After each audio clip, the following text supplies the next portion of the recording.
clients. Our expert account representatives are committed to your satisfaction and are prepared to help you find the promotional bags, gift items, and products you need. Our compelling corporate gifts meet high-quality standards and are designed to work for every budget. RD Promo makes promoting your business affordable, efficient, and fun. We work with high-end clients, advertising, and marketing firms alike to craft successful marketing campaigns for brands. Small businesses, major corporations, and multinational Fortune 500 companies have trusted us for their promotional product needs. Call 1-855-915-7377 or visit our website at rdpromo.com. We all know that paper straws are terrible. They dissolve after a few minutes of being in your drink. When they dissolve, they are also releasing gluten into your drink. Gator straws are different because they are made from rice paper. Rice, like when used with sushi, it gets wet and it binds. Gator straws last at least 4 to 5 hours in a drink. Gator straws are gluten-free, manufactured with superior paper, are recyclable, animal-friendly, eco-friendly, and simply the best straw on the market. For more information, call 855-915-7377 and visit our website at www.safetyworks.com. That's www.safetyworks.com. The Safety Works line of products has been carefully tested and established as the first line of defense against the worldwide pandemic and beyond. Our high-quality FDA line of personal protection equipment will keep you, your family, and your workspace as protected as possible during these uncertain times. Call 1-855-915-7377 or visit our website at safetyworks.com. That's safety, WERCS.com.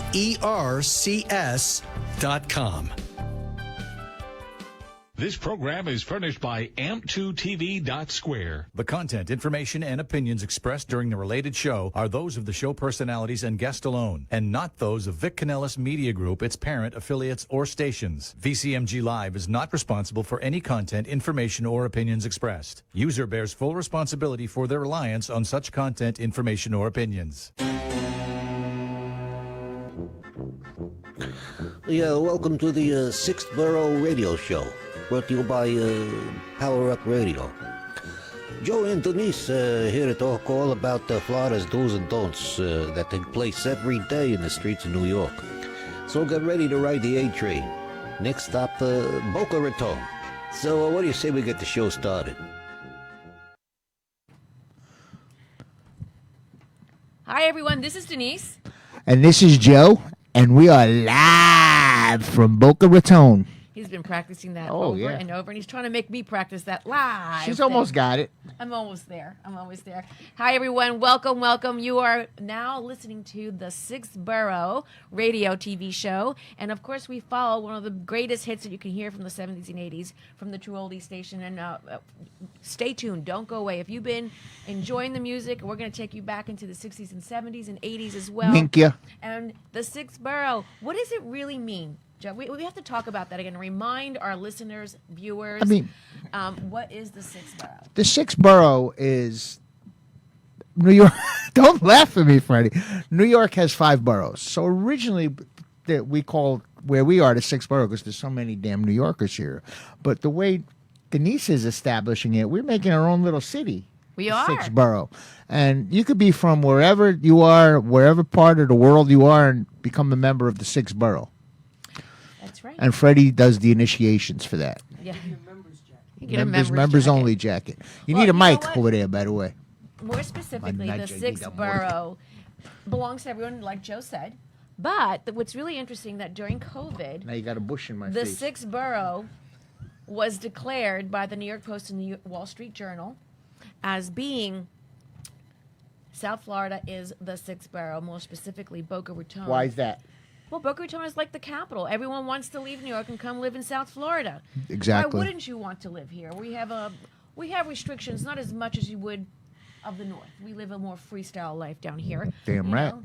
But the weather is amazing, and the Sixth Live to Borough. I mean, ride. I can't tell you, everyone that I bump into is either from New York or some type of inner city.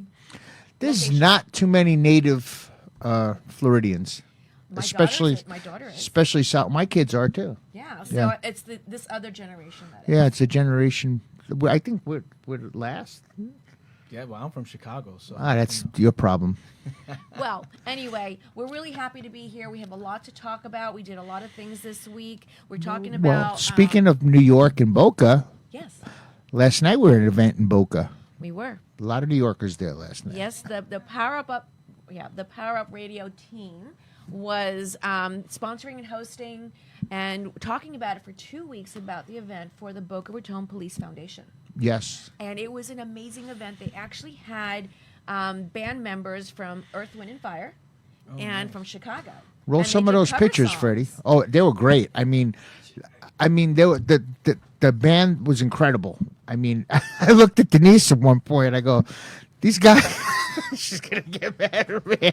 I go, these guys are pretty good. They sound like the original band members. She We goes, praised yeah. you. They were all over. She goes, yeah, you're right. I go, that's because they are the original band members. He likes to catch me off guard. Yeah, Here's there's some pics. picture there. Yeah, hopefully you all are watching us. If you're not watching, you should be listening to us on the following stations: 96.9, 95.3, 1470 AM, and you can also tell Alexa to tune in to watch True Oldies and listen to us. So these are some of the shows, the event that we were at last night. We promised to give them additional plugs. These are the cast members that we're looking at, and we The original members The of- original members. yeah. We had Mr. Parrish, that was from Chicago with the band. He was the drummer. The drummer was from Earth, Wind, and Fire, Parrish. okay. Yeah, So, and then he was the great. others were from Chicago. Chicago, yeah. Yeah. And the gentleman with the vest on, I don't remember his name. He wrote songs for both. He's multi-Grammy Awards. His last name was Coffee. Yeah. Coffee, okay. Yeah. Looks Coffee. like he looks like he could use some coffee. That Yeah. guy. Oh my goodness, he did an outstanding job. These are great writers. He's just having his way right now with the pictures. But these are the kind of things that we do. We support all of our different community events, charities, purposes that really mean a lot to the Six Borough communities. Which really, the Six Borough once again is South Florida, even though the capital declared as Boca. But either way, we want to hear from you. If you have any events that you would like us to support and get a shout out, where do they go, Freddie? Freddie's over there. That's I'm right. Joe. I know. Oh. I'm kidding. I'm kidding if you're awake. They go. There it is. That's right. www.powerupradiotv.com. Go on there and you. That's a you can- mouthful. Well, it is, but yes. Well, we also have a special guest in the studio with us, the host tonight. His name's Kenny. What's going on, everybody? Kenny out there? Megchop. See, this is what happens in the Sixth Yeah. Borough. If you've been on the show once before, you're welcome to Once. come back. The guy's been on He's too been many on times. Too many times, three times a charm. He's a fixture. Yeah, I'm permanent now. No. Yeah. He's a great supporter yet. of the show, and he anytime any of our past guests show up, you know what? You get a seat.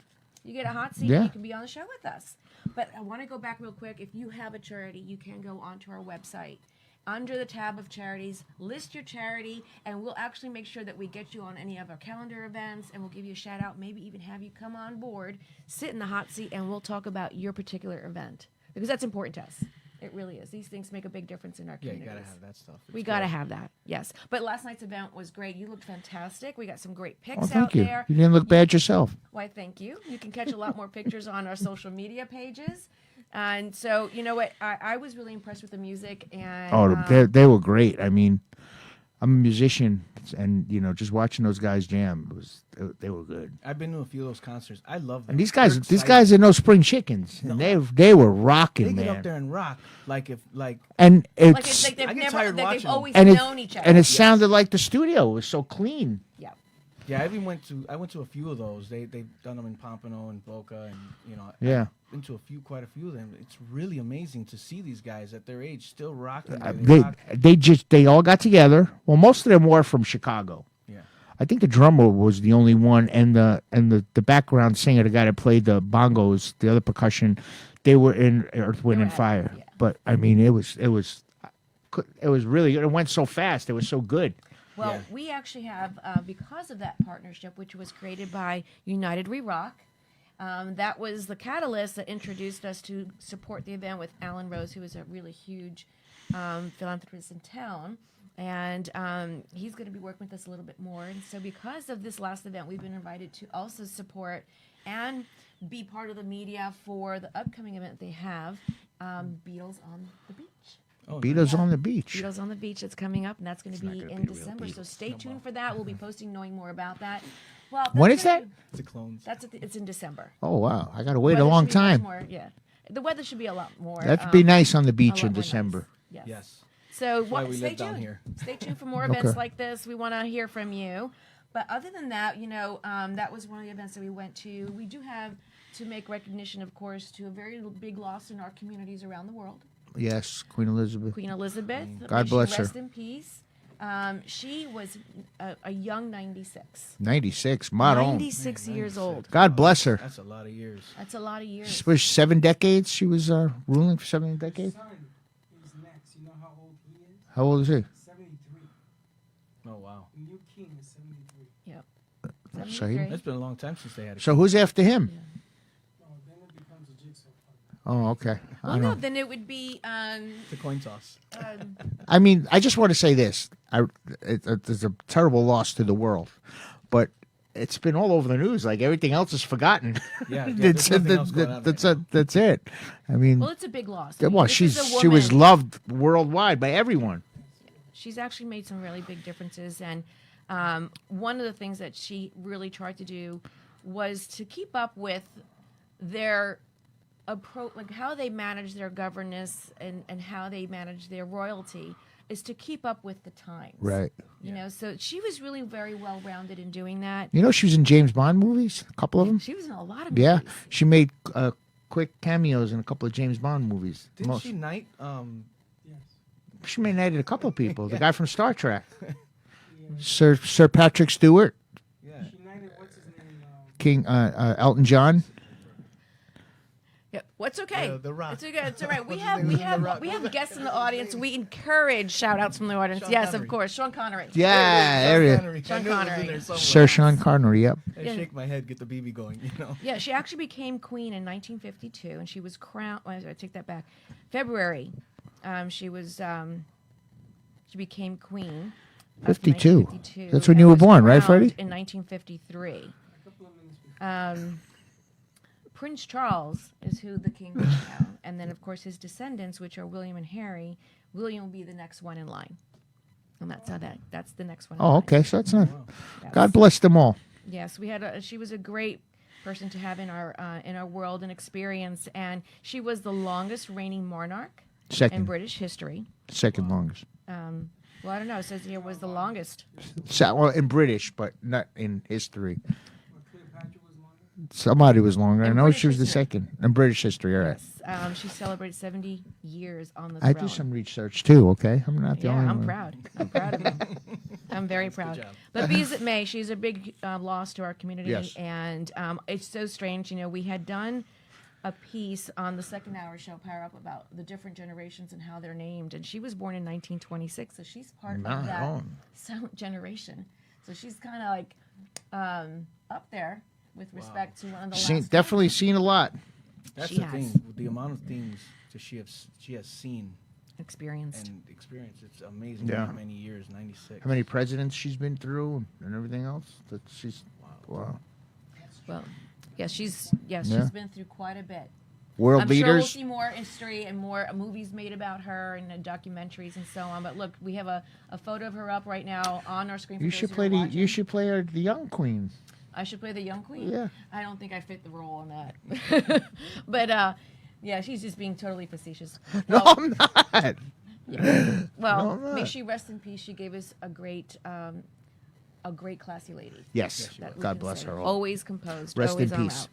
So with that said, I know that we have a nice show lined up, and we have our guest with us. He's here live, which was we're very lucky to do that because sometimes a lot of our guests remote in, and tonight we were able to have our guest come live today, and we're gonna have a really interesting conversation. He's a local, but yet he's not local. He's kind of big in the industry in the world, and We want to make sure. Oh, we look at our former guest who Hey, wrote Bubba. in. Yes, anytime we have comments, we Hey, are guys. going to give you a shout out. People are commenting on my live feed on Facebook. You got to go to our page so we could see them and give you guys a shout out. And where's the page? It's power www. www.powerupradiotv.com. That is right. And you can watch it live, and we'll see your comments. What, did you pay this guy to comment, Kenny? Kenny, you're the best. You know, on the sixth borough, anything goes. Anything goes on here. Yeah. Yeah. And if we talk about the seventh borough, just beware what that really means.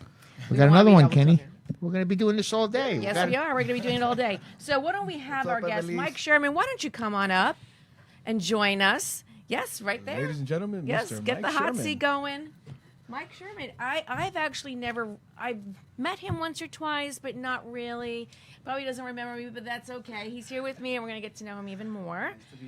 I Yes. feel like I've known you because I've known so many people that you work with that we've worked with together. Probably. Yeah. Absolutely. Yeah. Welcome to the show. Thank you so much. I'm happy to be here.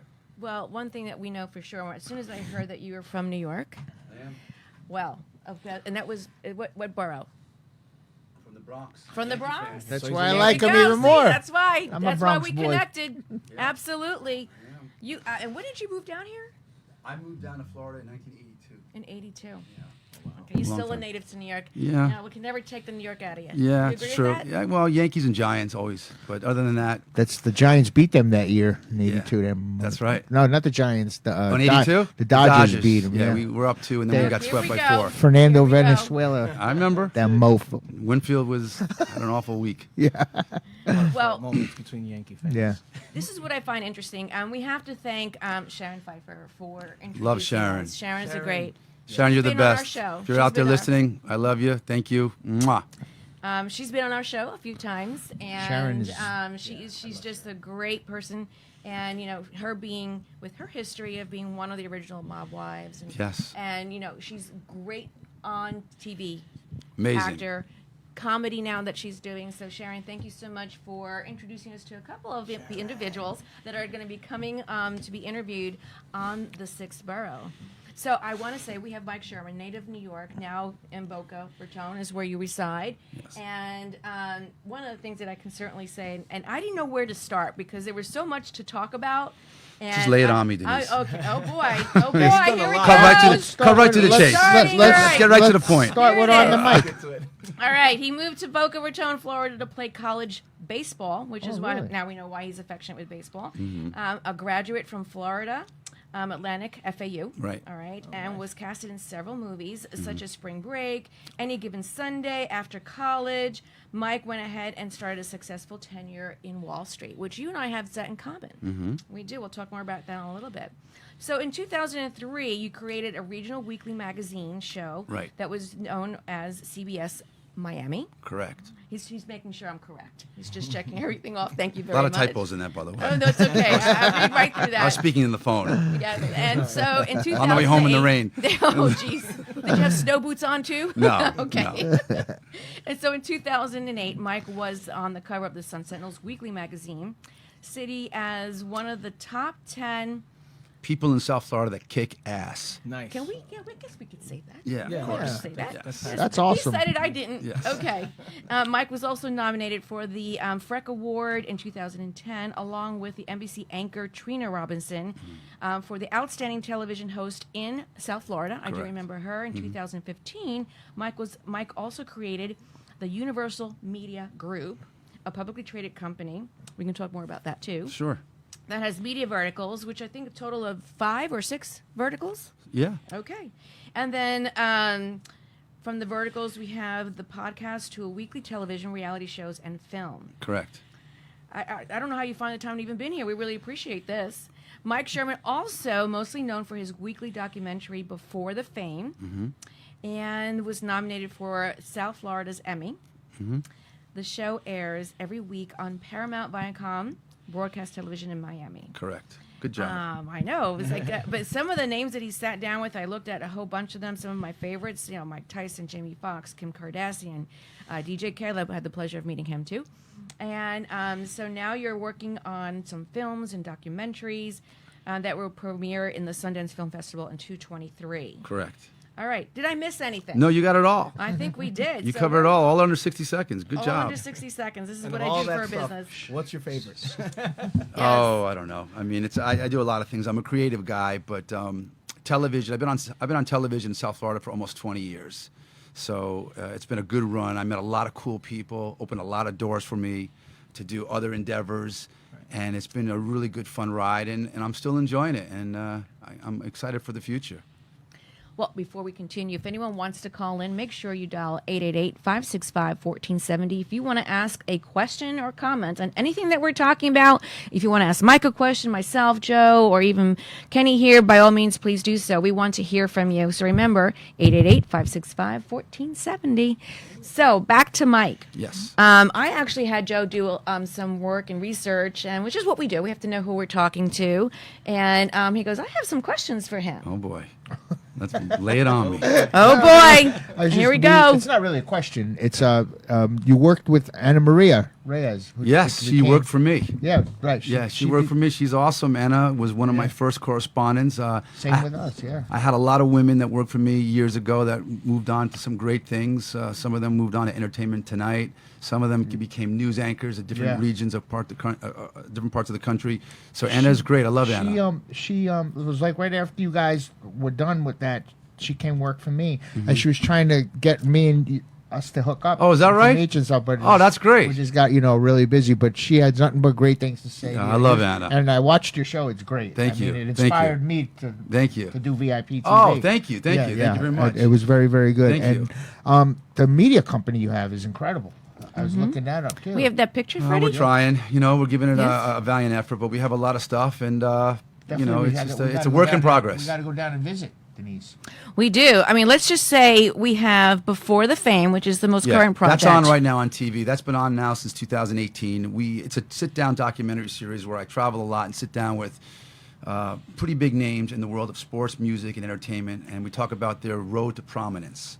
So it's really challenging. It's awesome. I got a chance to sit in Jamie Foxx's house in Thousand Oaks, California, and talk to him about moving from Dallas, Texas to LA and trying to become a musician before an actor. So he told us exactly what his objective was when he came What to a LA. talented guy that is. Yeah, he was awesome. Mike Tyson, who now lives in Boca, who's a good friend of mine. In fact, our friendship began when I did a show on him, and he lived in Vegas. So that's how we transpired our friendship. And there's a lot of others, DJ Khaled, and Yep.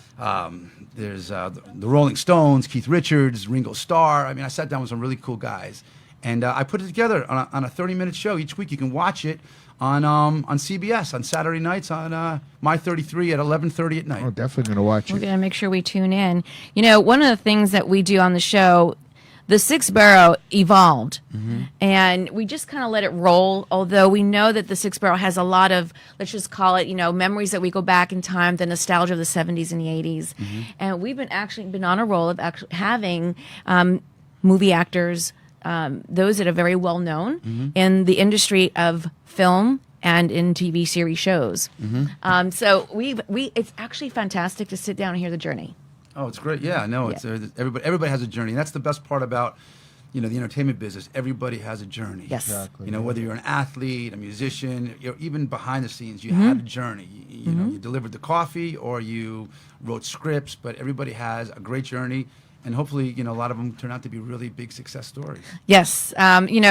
We also talk about during that success, though, there is you start from your humble beginnings and Yeah. you start climbing to the top, and who's to say you may fall flat hard again? Yeah. And the happens to climb. the best of us. Yep. And the climb right back up. Sure. Yep. But you have another show on the mic. Is that No. That was a long time ago. a long time ago? But yeah. these are names that you've worked with. That these are shows and projects that you've had. Yeah, I mean, the Best to Before be the proud. Fame is that's a show that's all over the country. It's a syndicated show. It's a pretty good documentary. I just started a podcast yesterday with Oh. Sugar Rashad Evans. I was just going to go there. And we just started actually yesterday. It's been a long time, and we had a great time. We just shot it, and TV and podcasts are so different because television. You've got to be politically correct. Hey, everybody, you're watching. As Before how the we are Fame. here. But podcast, you can say.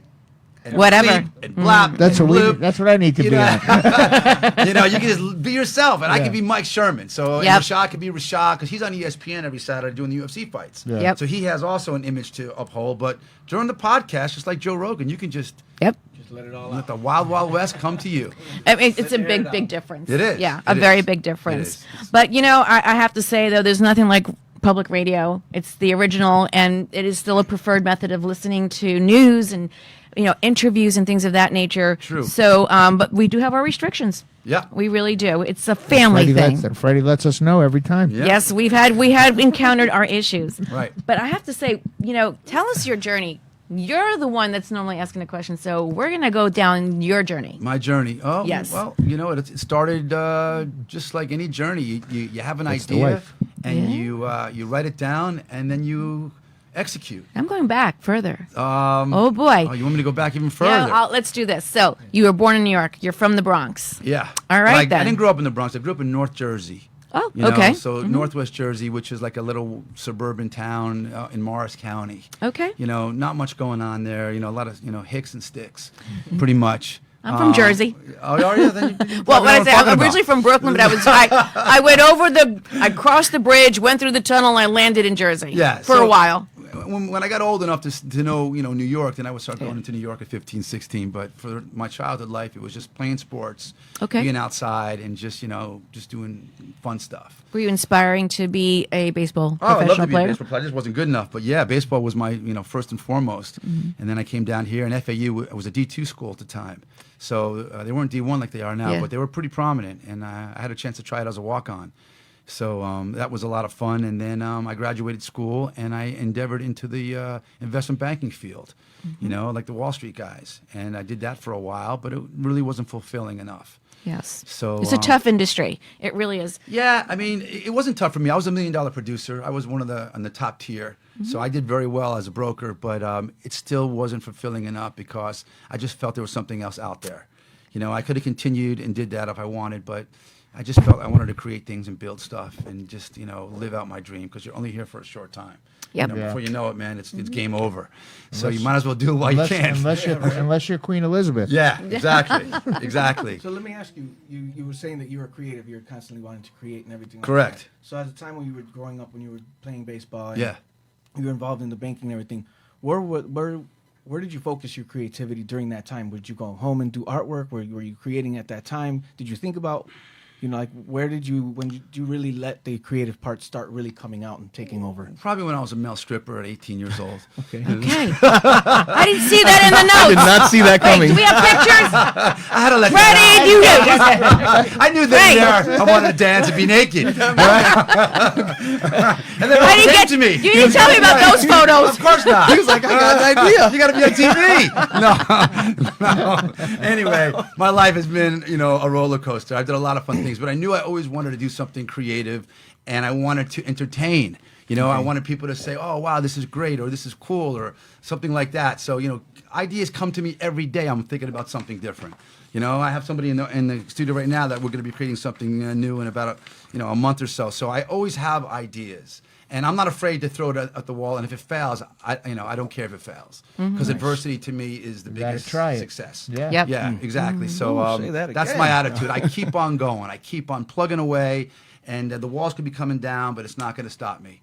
I tell a lot of people I'm the violinist in the Titanic. I'm going to play that son of a until we sink. That's it. So that's pretty much it. So did you hear that, folks? From stripper to violinist. Yeah, He does Now that's a journey. that's right. That's right. And he's smart enough to be a banker about it, too. Yeah. Yes. Well, Yeah. the banker part, I also have that background. I was in the finance investments Who'd you work industry.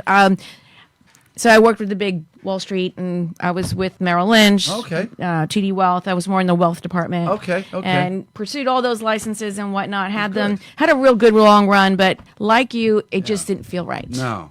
No. And so I wound up selling my book, and it just was not something for me. Yeah. I didn't I've sell been- my book. I destroyed my book. Oh. I got to just keep it real. It's 15 years out now. Okay. All you Gruntle and Company guys out there, you know what I'm talking about. Well, it still happens. exists. You can destroy it or you can sell it either way. But but to your point, and that was a really good question, Kenny. It was a about great question, Kenny. yeah, about where it is that the creativity landed. Yeah. And I guess you reached a point where it's just boiling, and you just had to say, "Screw it, I'm out." Yeah. Like a So relationship, pretty much. yeah, here we Wake up go. one day and say, "I'm out." Yes. What do you No, do? but What do you Lord, do I know I did that. to overcome your creative blocks? Do you get them?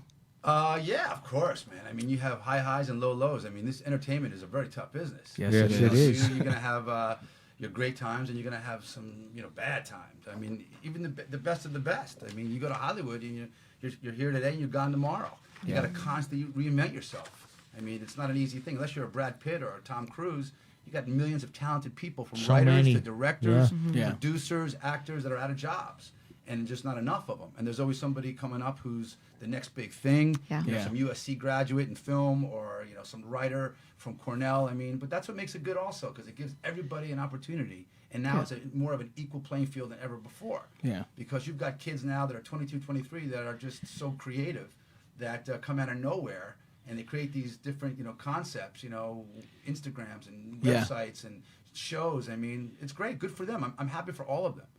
Yeah, I The agree with that. entertainment business has definitely changed. Yeah. Yeah. It's changed a lot. It has. For the better. But one thing is consistent, is the fact that if it doesn't work out, always have a backup plan. That's true. That's my preach, and I always say that you got to have something. It's because if it doesn't work out, that's like someone that I'm says, way too old to strip, so I don't Yeah. know. I have no backup plan. Yeah.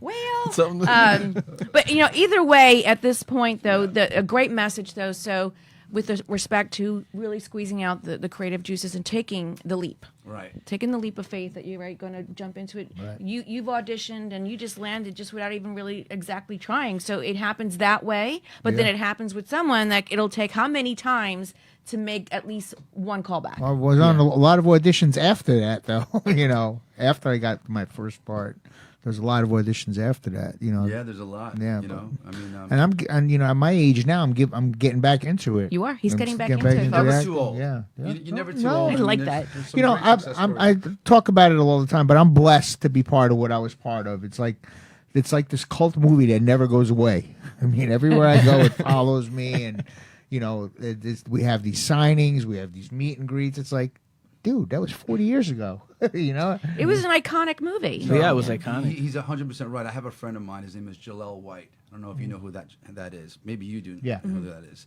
He was Urkel. I was gonna yes. say, was that Urkel? Yeah, so he's a good friend of mine, and he had the #1 children's show, or a young adult show was of all awesome. time. Yeah. Yeah. Right. It's hard for him to get a job. Well, You yeah. see him a little bit. You saw him in an Adam Sandler movie on Netflix, Yep. recently. But it's hard for him to get a job. He's stereotyped as Urkel. As Urkel. But he Yeah. does a lot of signings He does a lot of Yeah. signings, but he never made any royalties Yeah. because he didn't own any of that stuff. because it was the first wow. one, and they Yeah, got so him. so he was on a show that was the biggest show all over, syndicated all over the world. Yep. And he goes on castings nonstop. And Jalal, I know you're not hearing this because you're somewhere in LA or Marina Del Rey, but it's tough. And there's a lot Yeah. of stories like that. I was our next guest after our show here. I just had a conversation with him about that. How if you step into a character or a role, it is the potential hard of to get you out, yeah. keeping that stigma. Yeah. And it's hard to break out. And then there's Yeah. some guys that work nonstop. Yeah. I have Like another this friend. guy. I have a friend. I'm going to shout out to my boy Lamorne Morris. He was Winston on New Girl. I mean, he's been blessed to go from one sitcom to another one. Now he's on Fargo. He just got done with Woke. I mean, he's blessed. flying. Thank So God. in Hollywood, there's that list, as you know, Joe, of the guys that always will get the work. Yeah. It's the A-list. Okay, if you make that A-list, and you don't have to be an You're A-list in. actor, but you have to be that guy that everybody wants for that role. You're in. And then there's the C's and D's that have to hustle nonstop. You're so Right. right. You watch these movies and Yeah. you see these same actors all the time. All the time. And then they go away. Yeah. And a new bunch comes in. 100%. Yeah. That's right. Like I saw a movie the other night, and what's his name was in it? I know that guy. He played in Donnie Brasco. He played Johnny Depp? Tony Black. No, Tony Black.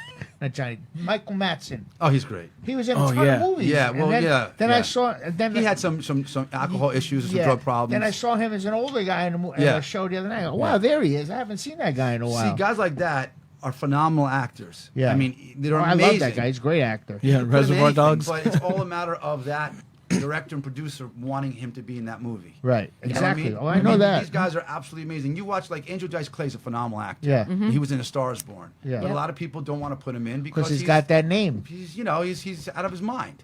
Okay, I so- love that. I the- love the Dice No, Man. The Dice Who Man. doesn't? The You know? Dice Man coming. Who doesn't? But there's guys like that that are so talented. You're absolutely They don't have a right. chance to show their talent. Yeah. A lot of times they have to just take these Because little they're roles. stereotyped. They're stereotyped. Yeah. Correct. So what do you see in the industry going? Like with your experience and what you've been doing, do you think that the talk show like we're doing now and what you're doing do you see that that's taking off? That the interest from the public is like, yeah, where are these people? What are they doing? Do you find? I mean, I get that a lot. I'm gonna tell you, it's a good question. So I was in LA last week and I had a meeting with Joel David Moore. He's an actor in Avatar. He's the tall, skinny guy that's one of the supporting role cast From members. Avatar? Yeah, Joel David Moore. You can Google him really quick. He's a big actor. He was in Dodgeball. You know, Yes, that's one of his okay. biggest ones. And he was on Bones. But he has a production company now. So a lot of these actors now We're getting into production. They're getting into production Okay. because there's a lot of money there, and with the streaming, everything opening up. So he handpicks his roles now. He gets calls from his agent. He's with CAA. He gets calls all the time. But he doesn't have to take these roles because he knows there's bigger money, there's bigger fishes to fry having your own production company. It's kind of Right. like what you're doing. So that is what he's doing right now. He already has the credibility. He's got the resources and the relationships. So Yep. therefore, he can go out into the field and he can go ahead and make his own happenings happen. Yep. So that's what a lot of these actors are doing now. They're starting their own production companies. The artists are doing their own labels, and they want to control their own destiny, Which is smart. which is really smart. Yeah. So how do you find, given all your experience, and working with our younger generations, that is a constant running conversation, and we're finding the differences in working with a group that's from 20 to 30, or they're from 30 to 40, and so on. They're always late. Yeah, no, Well, I'm Latin, so it's innate Generation for me. Z and millennials. Millennials. I mean, I'm going to tell you what I find. I think they're smarter because they're on the Insight. internet all the time, but they have their lack of personality and character because they really can't communicate. They can't 'cause carry don't talk much. conversation. Relationship So, gaps. I could be sitting with I could have a 15-year-old sitting with a 14-year-old. They're right next to each other, and they're texting each other. Texting each Oh other. yeah, yeah, they are. They have no idea. They don't know, hey, so what's going on? What did you do today? How was school? They have no clue. So, Yeah. but you put them in a room and say, do this. They'll do it. Yeah. You know what I mean? I saw one of those memes yesterday. Everybody sitting at a table on their phone. Yeah. And the heading was "The Eagles were right. Right. We are prisoners of our own device." Yeah. Yeah. So it's so true. Great band. It is. Which brings up, I just wanted to touch base on the project that I'm doing, which is brought up the Eagles. I'm doing a documentary. We just completed it. That will be at the Cannes Film Festival in January called The Nicky Hopkins Story. Okay. And if you guys, this is an older station, and so Nicky Hopkins was probably one of the most well-known musicians that nobody knows about, except musicians. Right. He was the keyboard player for the Rolling Stones, the Beatles, Eric Clapton, Bob Dylan. Big names. The Eagles, Art Garfunkel, Tom Petty. I mean, the list goes on and on, who died at a very young age of Crohn's disease, which is a really bad, debilitating disease that he passed away. So we just completed a documentary on this guy. Oh, wow. It's an amazing story, and hopefully we sell it to a really good distributor. But it will be at Cannes in Sundance. The Did I say Sundance Festival? Yeah. Oh, I Yeah. messed Say, up. going to France, man? No. 220 and 223, Cannes, February. I'm sorry. I got you. Your I got mind's France on my everywhere. mind. Talking about the Queen and all this stuff. I think she's England. I'm My not sure. bad. Sundance. Somewhere. So Sundance. he's a rocker, and you can go to his Twitter or his Instagram. It's called The Session Man, and the guy is absolutely phenomenal. He was a genius. So I just wanted to put that out there. That's all those bands you mentioned. They have their front four guys. You don't know who's playing That's the keyboards an on. amazing point, Joe. on- You on- don't know these yeah, guys that on- make yeah. them sound so Right. good. Yeah. And a Yep. lot of these guys always want to be part of, The band, yeah. for it, but they don't. because those four guys have the name already. They you do. know? Yeah. That's a good Yeah. point. Well, I have to say that you're dropping some major names, and it's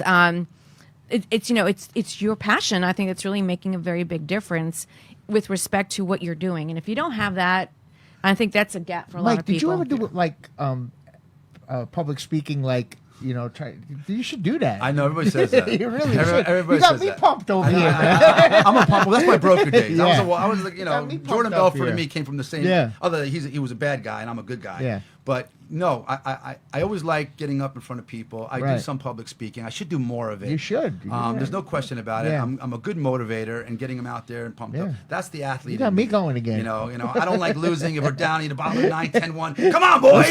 Yes. Just get on base, will you? Get on base. I love it though. It's great energy. You need Fight that. to the end. Yeah, Absolutely. fight to the end. Yeah. Football too. We're getting killed. Get out Yeah. there and hit that dude. Let's get the ball back and let's score a touchdown.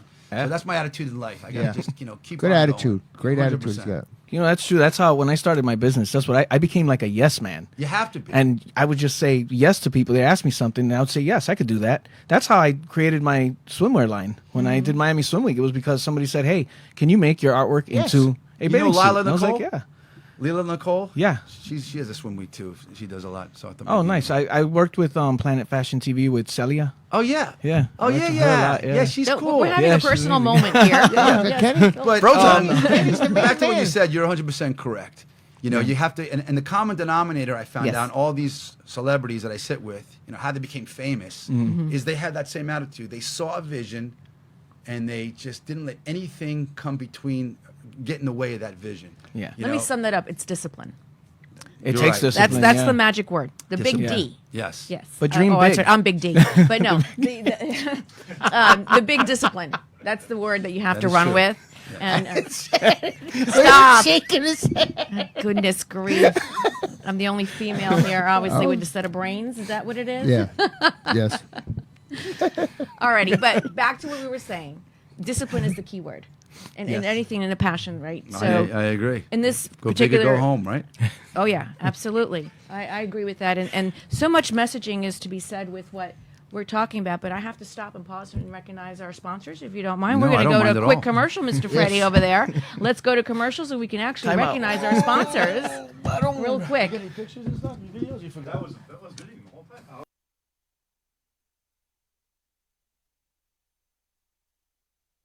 Promo is the premier source of unique and captivating promotional products. Whether you need gifts for trade shows, corporate giveaways, holidays, or something in between, RD Promo is committed to the best services and products for our clients. Our expert account representatives are committed to your satisfaction and are prepared to help you find the promotional bags, gift items, and products you need.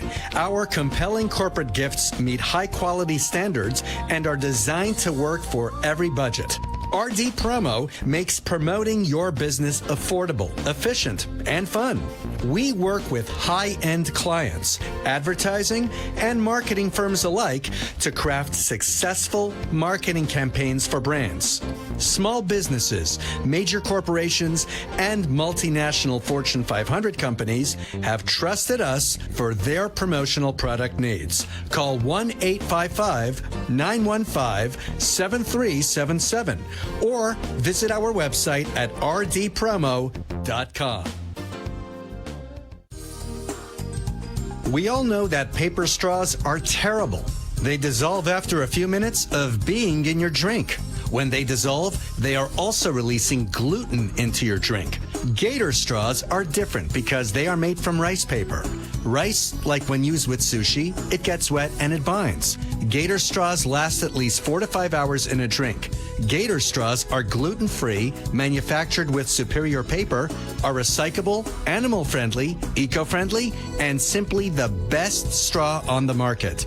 For more information, call 855-915-7377 and visit our website at www.safetyworks.com. That's www.safetywercs.com. The Safety Works line of products has been carefully tested and established as the first line of defense against the worldwide pandemic and beyond. Our high-quality FDA line of personal protection equipment will keep you, your family, and your workspace as protected as possible during these uncertain times. Call 1-855-915-7377 or visit our website at safetyworks.com. That's safety, WERCS.com.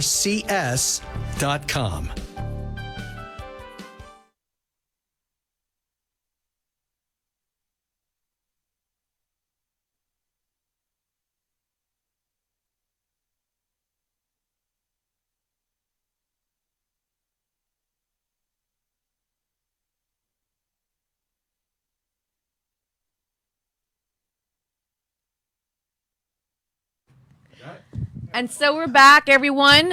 So we have to recognize our sponsors.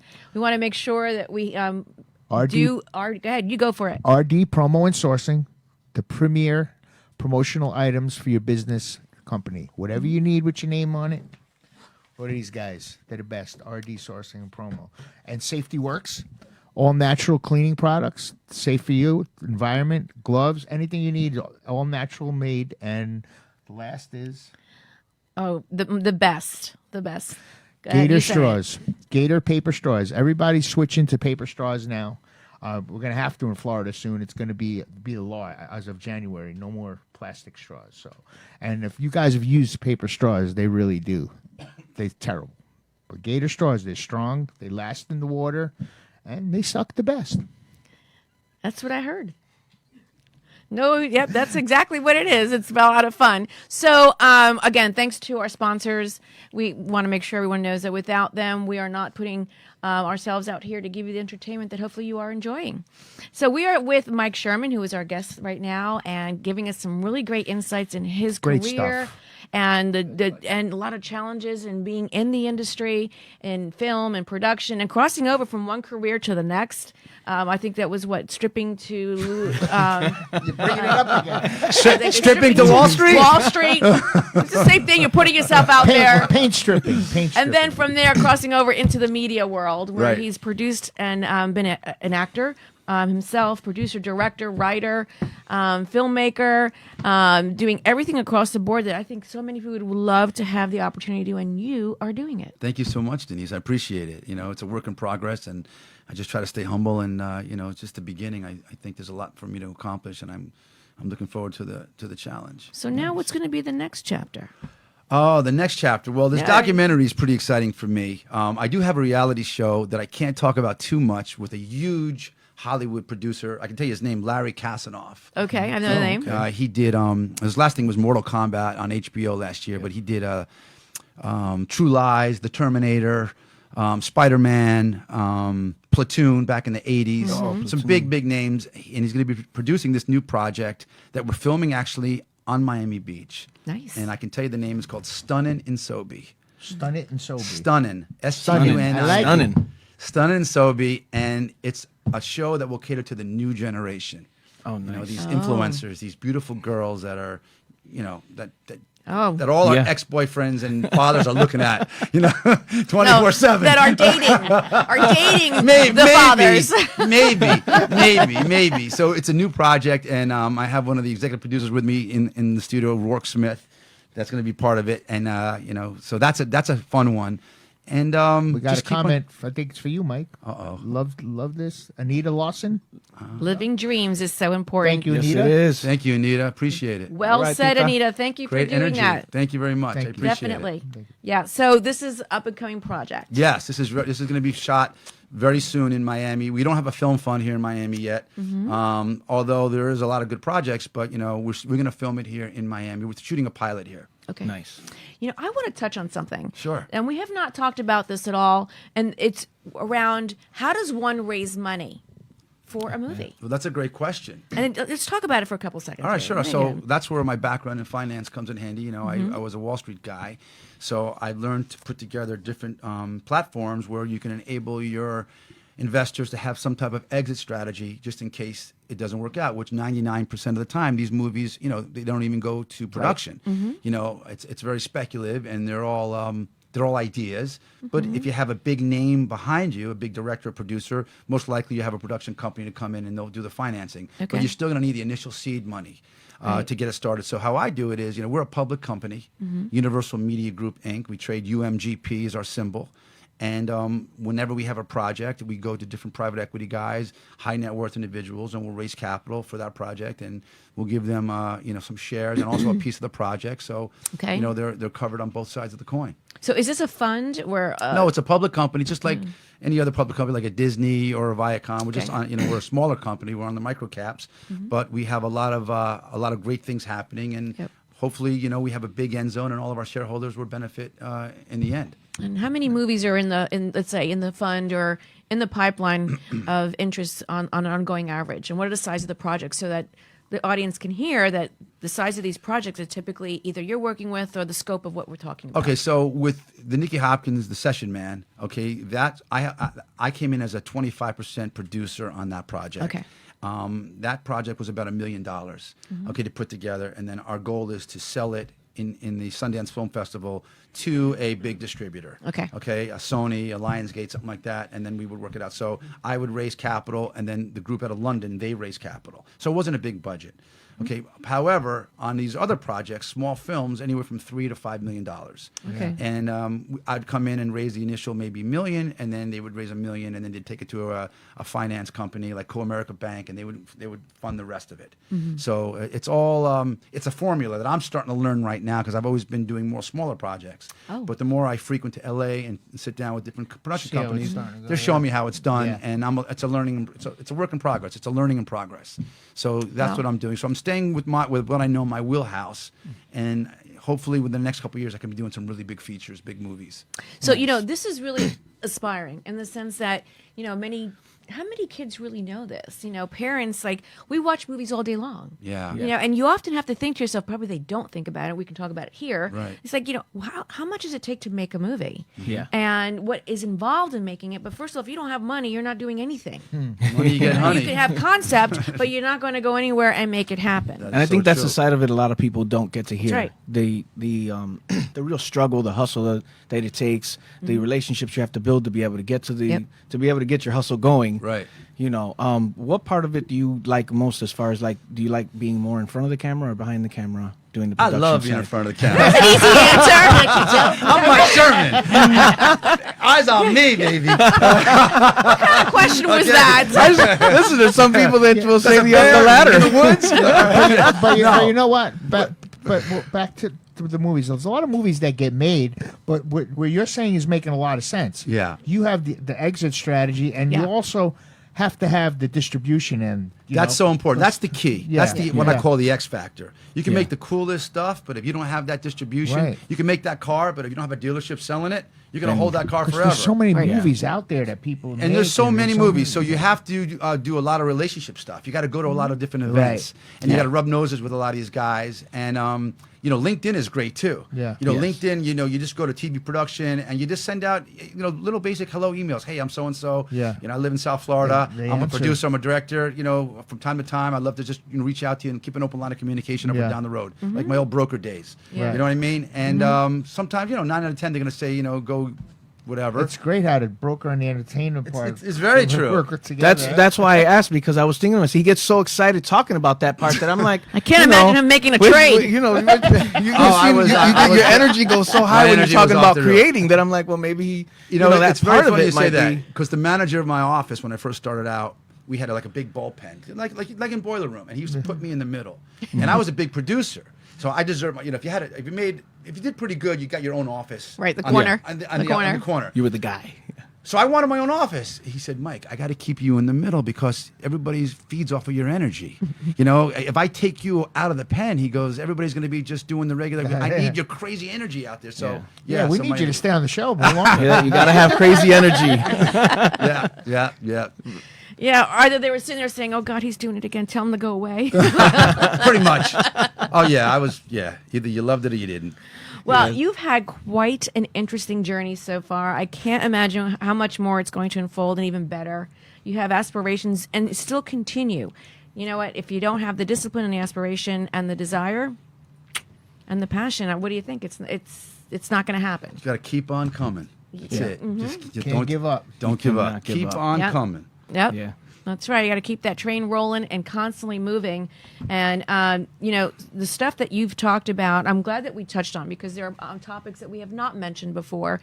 And we do have an audience out there, grant you, I know that it's a more mature audience, but really what's mature because their parents or grandparents of someone else. But, we have 35 to 65 plus listening. That's great. And so Congratulations on the show, by the way. Thank you. It's an awesome Thank show. you. Sharon, speaks the world of it. I love the music you guys are playing. I was listening to it out there in the green room, and rock you on. back.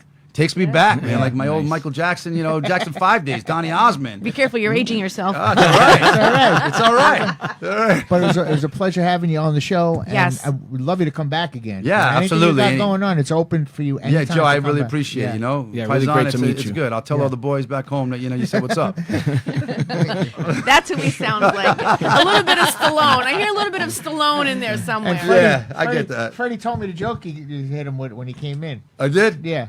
Oh yeah, I said I'm the feds. Yeah. He goes, "You looking for Joe?" I kid around a lot. You know, that's my personality, man. Still looking for me, that's a always big joking. problem.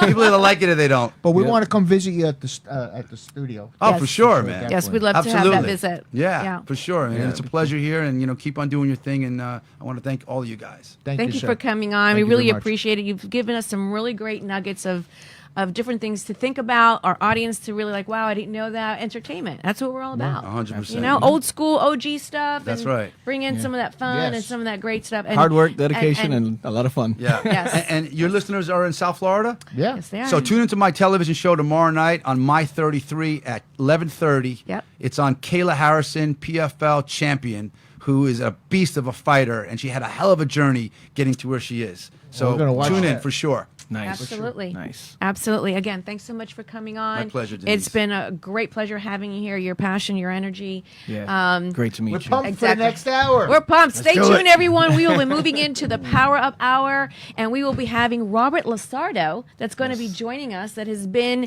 in more movies than we can even He's got like imagine. 6 pages of movies he's been. That's right.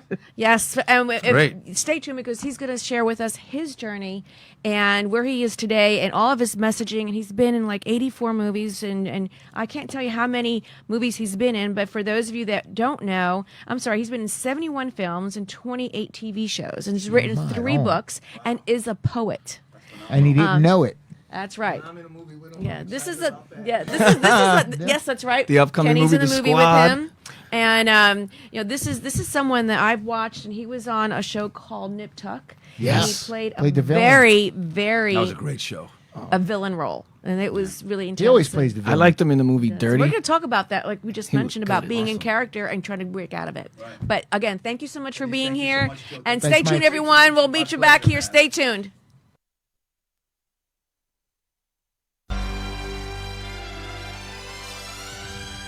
Hey, thanks for riding the Sixth Borough Radio Show. We hope that you will stay with us for part 2 of the show on Power Up Radio. Let's get your weekend started with a little bit of laughs and plenty of sauce.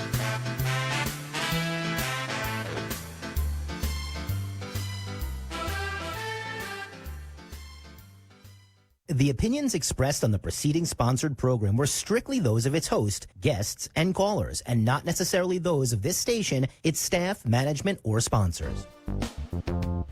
RD Promo is the premier source of unique and captivating promotional products. Whether you need gifts for trade shows, corporate giveaways, holidays, or something in between, RD Promo is committed to the best services and products for our clients. Our expert account representatives are committed to your satisfaction and are prepared to help you find the promotional bags, gift items, and products you need. Our compelling corporate gifts meet high-quality standards and are designed to work for every budget. RD Promo makes promoting your business affordable, efficient, and fun. We work with high-end clients, advertising, and marketing firms alike to craft successful marketing campaigns for brands.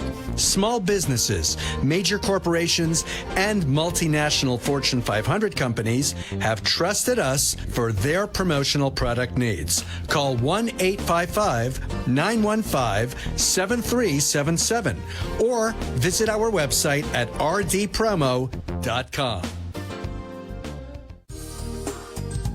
We all know that paper straws are terrible. They dissolve after a few minutes of being in your drink. When they dissolve, they are also releasing gluten into your drink. Gator straws are different because they are made from rice paper. Rice, like when used with sushi, it gets wet and it binds. Gator straws last at least 4 to 5 hours in a drink. Gator straws are gluten-free, manufactured with superior paper, are recyclable, animal-friendly, eco-friendly, and simply the best straw on the market. For more information, call 855-915-7377 and visit our website at www.safetyworks.com.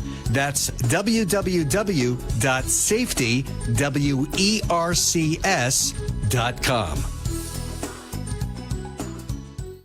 South Florida's Good Time Oldies is here. WWNN Pompano Beach, a VCMG live radio station.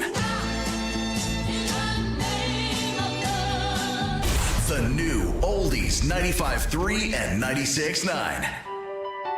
The Safety Works line of products has been carefully tested and established as the first line of defense against the worldwide pandemic and beyond. Our high-quality FDA line of personal protection equipment will keep you, your family, and your workspace as protected as possible during these uncertain times. Call 1-855-915-7377 or visit our website at safetyworks.com.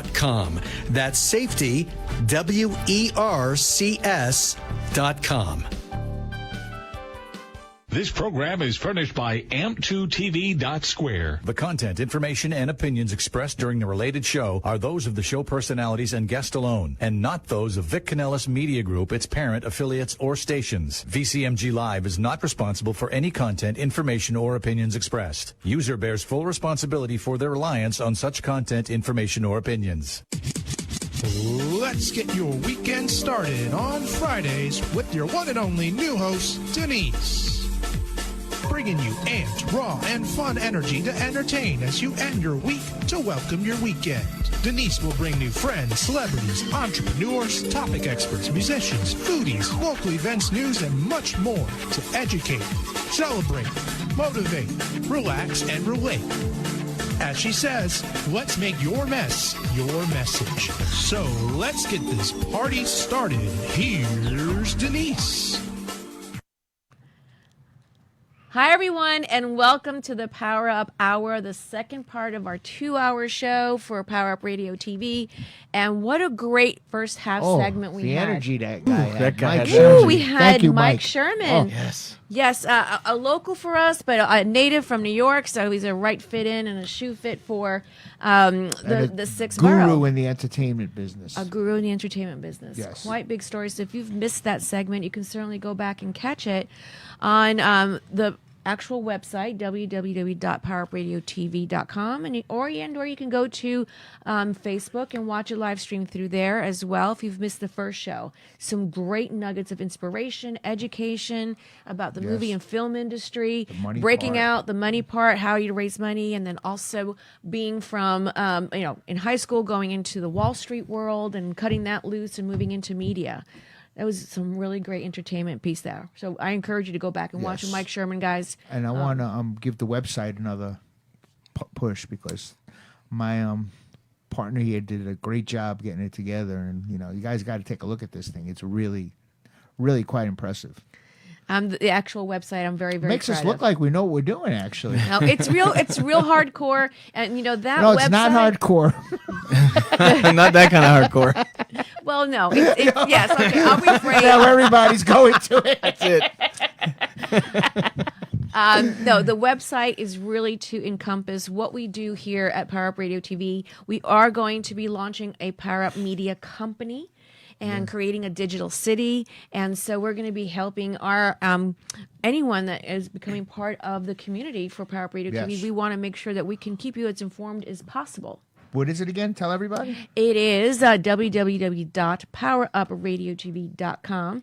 And you know what? I really need to share that we're going to be launching a shout-out page and adding it to the website called the Birthday Shout-Out. So if you go on, sign up as a member, you can actually wish a happy birthday to someone else, and then we'll make sure that we announce it on the radio for them.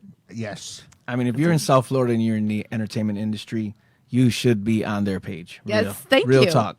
Yes, this is really a very unique platform, everyone, and we appreciate you being here. The Power Up Hour was our original show, and the Sixth Barrel came, which is the hour before this one.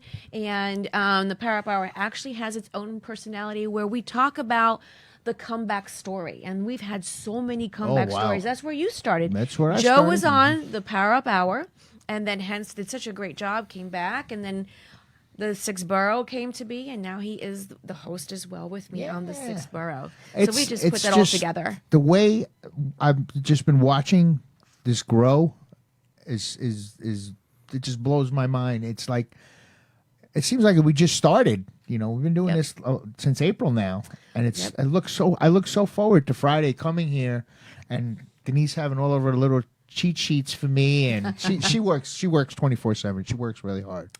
It's You know what I it's we actually have approximately 80 shows completed. Wow. And that has been since November. Actually, more specifically, right, Freddie, I think October 31st. And my very first show, and I was in costume. Know that we're gonna have to go back and repeat that show or show clips of it when we reach that anniversary date, which is around the corner. But the Power Up Hour really has had some very, very interesting stories, some very, very hot topics, some very edgy topics as well. So you really have to enter into the show. It's kind of like I've heard this before. It's kind of like a box of chocolates. You don't know what you're going to get, but you do Until know. you bite into it. Well, yes, but until you hear it. So it could be nuggets of inspiration, education, motivation. And the goal is to, kind of get you to hear some great comeback stories or topics that are pretty hot, but we try to incorporate some very sensitive levity around that as well, because some of the things we've talked about have been really intense. I mean, we've actually talked about on this show, we've had topics around addiction. We've had topics around sex trafficking. We have had topics around fraud. We've had, topics that are very hot in the community, things that are very uncomfortable to talk about, but we still create a platform to do it, and it's still we manage through the conversations. So once again, we're going to be doing a lot more, and our next guest is amazing. It kind of flows between both shows because he's a native New Yorker. Yep. He's part Italiano. I know he is. Yes, that's a good idea. Yes, we do. Freddie. But before I open up with his demo, we have Robert Lasardo, who is an American actor, native to New York, and also is a man behind the scenes. He's a graduate from the New York Performing Arts School with high honors, and also currently lives in California, is also a veteran. Navy veteran. He is a Navy veteran, so we certainly have to thank him for his time and dedication to the services. And while he was a veteran, he handled dogs. 2 years worth of working with dogs that work with the veterans and our soldiers and so on. And in addition to that, this person is just amazing. His roles have gone overboard. 71 films. There's just So if you're listening, you need to Google this. Everybody knows this man when they see him. He's everybody so knows. You can't many miss him. movies. Yes. And Kenny here has had the pleasure of working with him in a movie. Absolutely. Yeah. I'm really excited about that. Yes. That's one of the main reasons why Kenny came here today, although I know he's been on here before. He loves us, but We just love having Kenny. Yes. But to continue on our Robert Lasardo, if you are listening, please, by all means, go ahead and Google him, because this is information. I've watched him over 20 years back. Yep. And More than so, that. He's from actually, the a lot Steven more than that. I was Seagal trying to keep movies. myself Yeah. young there. Easy. So 71 films, 28 TV shows, has written 3 books, and has written poems as well. And we'll talk about that very shortly. But some of the things that he's written out based on his appearance and his roles, you would never think that this person has this most amazing personal side to him that is sensitive but yet enlightening, and he is just evolved into a stage of where he's very enthusiastic about sharing where he is right now. Let's get him on already. Let's get a sizzle reel rolling. Robert Lasardo, we'll bring you on in a moment. Let's warm you up. I'm Escobar Gallardo, Celia's boyfriend. Sure you're not hungry, guys? Look at all the different looks. My This is a girlfriend, clip from one of my loves favorite the hot shit shows. restaurants in town, but Nip I tuck. prefer it here. Nothing beats a fruity How tooty. young they were. He's your personal taster? With power comes envy. With envy comes assassination. Maybe if you laid off the cocaine, you wouldn't be so paranoid.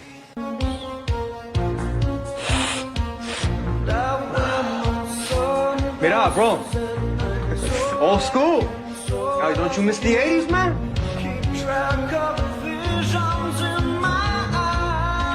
For our radio listeners, you are currently hearing That tit you're holding some of the is lines worth in Sizzle $250,000. What do you Yep. want? Yep. What's mine? And we're going to bring Bet they on fixed Robert the tits. Lasardo. One. And there he is. Hey, how you doing, Robert? Look, there he is. Hi, Robert. How are you? What's up, Robert? Thank you so much for taking the time to join us today. I can't tell you the feedback that I've had after putting out there that we were going to have you on our show here, the Power Up Hour, and just so many comments. And you and I chatted a little bit about this, but your journey has just been amazing. And we really want to dive into some of that and share where you are today, you know, what it was like being in character, how you step in and out of character and separating yourself from that. And talk about, you know, some of the questions that are burning in our minds about how you got to where you are in your roles and how unique you are. But I just have to say, your accomplishments, I know you're humble, but they are quite a bit. You've done a lot in your lifetime. You have a lot to be proud of, and your work is just exemplary. I mean, I have to say, Nip Tuck, one of my favorites. That was an amazing role. Was that one of your earlier roles? I mean, you did that really early on. Some of the Nip Tuck, you had a very long run with them back then when that was out. And the villain role that you played, on point. If you'd like me to answer, I can answer the question about the show. Yes, please do. Tell us about the Nip Tuck role. Yeah, you asked me when the timeline was that we filmed it. I believe it was 2005, 2005, 2006. That's when the show was huge, yeah. 2007. Yep. Yeah. But I started acting professionally in 1987. I got a contract with Warner Brothers to do a movie entitled Moving, starring Richard Pryor, Dana Carvey, Randy Quaid, and some other notables like Rodney Dangerfield. So I had started in the 80s, the late 80s, over the span of, I guess, I don't know, 2022, over 3 decades. And so, you know, long before Nip Tuck, there'd been quite a slew of experiences with various artists, actors, and celebrities prior to Nip Tuck. Yeah, Robert, you've worked with them all. I mean, you were in like 2 or 3 Steven Seagal movies I've seen that I remember you in. I remember you in Out for Justice and Hard to Kill. You were in those 2, Yes. right? Yeah, I remember. Well, we I had have an interesting story. I have an interesting story about that. I met Steven Seagal at an audition for that film that you mentioned, Hard to Kill. And it was something. I went in, I read, and Steven Seagal, or I just call him Steven because I had a personal relationship with him years ago, and he was very friendly and took a liking to me. And he just seemed to be the type that didn't censor himself. He would just say, you know, what he thought or felt right in the moment, even at the audition. And he told me exactly how he felt about me right after I completed the audition. Because, you know, there's always this ambiguity that occurs. You know, like you do the audition, you're wondering, okay, did I do a good job? You know, did they like it? Did I nail it? You know, whatever. There's all these questions that over time you have to overcome and just not care. You just do the best you can, you leave and you forget about it. But in the early stages of that audition process, there was a lot of anxiety. And I think it was so nice about Steven during that audition. He complimented me basically. I won't say exactly what he says because I don't want to take the magic away from it because it was very personal. But he said some really kind things to me. Fast forward, I get hired to do the film. Right. Okay. And then we're doing the movie, right? We're on set. His wife, his former wife, Kelly LeBrock, was there. She was very friendly. They were both very nice to me. We talked in between the sequences. And he said, listen, Robert, there's this other movie that I have in development. I'm working on the script and about these guys in New York and Brooklyn, these gangsters and stuff. And there's a role in there I think you'd be perfect for. I'm going to write something with you in mind. I said, wow. Well, thank you, Stephen. You know, and you know, I hadn't gotten to the point yet because I was still, you know, pretty much green in the industry, the movie industry on that level, studio stuff. So I had gotten to the point where you're like, oh, great. You're smiling. You're thinking, yeah, right. I'll never hear from this person. I wasn't apathetic yet. I wasn't not, you know, I guess I was naive, you know. So when he said that to me, I believed him, you know. And after all these years, I realized what an anomaly it is when someone says something in this industry and actually comes through. So I'll cut to the chase. A year later, I got a phone call from management saying, Steven Seagal wants to meet with you, and he wants you to meet with his new director for a film entitled Out for Justice. I went into the office. I met with Steven. He was there. We talked. He introduced me to the director, and then 2 weeks later, I was on set with Steven again. So he kept his word, which is very, very unusual in this business. Well, just in general today in life, it's unusual, but that's very promising that still exists. Yeah. So you actually were very much so. I want to go back in time with you, if it's okay, and I want to talk a little bit about when you grew up. I believe that you had a background that was really very. It wasn't an easy road.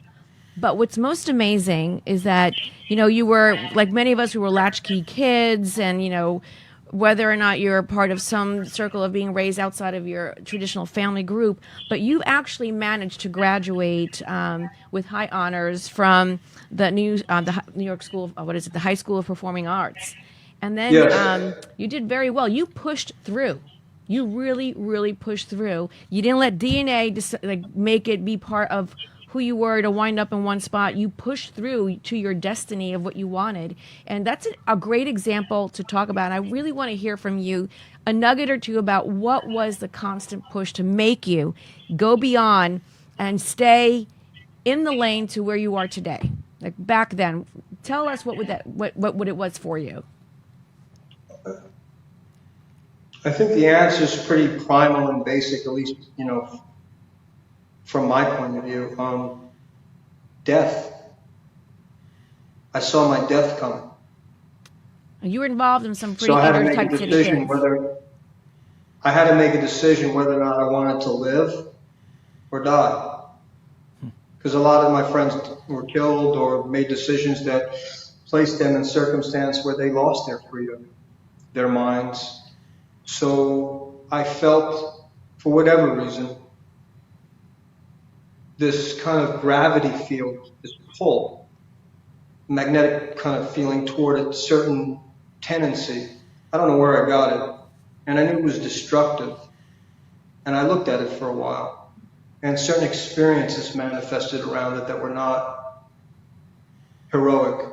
I don't need to go into detail, but I'm not proud of it. And so as I looked at that more, I realized if I continued along with that practice, that it would be the ruination of my life. So I had to make a decision whether to live or die. And so I decided to live. Great choice. Great choice. I would say that it sounds to me that a majority of your experience in that part of your journey, you facing a lot of different challenges growing up, would you say that more or less manifested into the roles that came to be today because you could identify with them? Tell me a little bit about your thoughts around that. Some of the characters that they have written in terms of the psychology, the subtext, in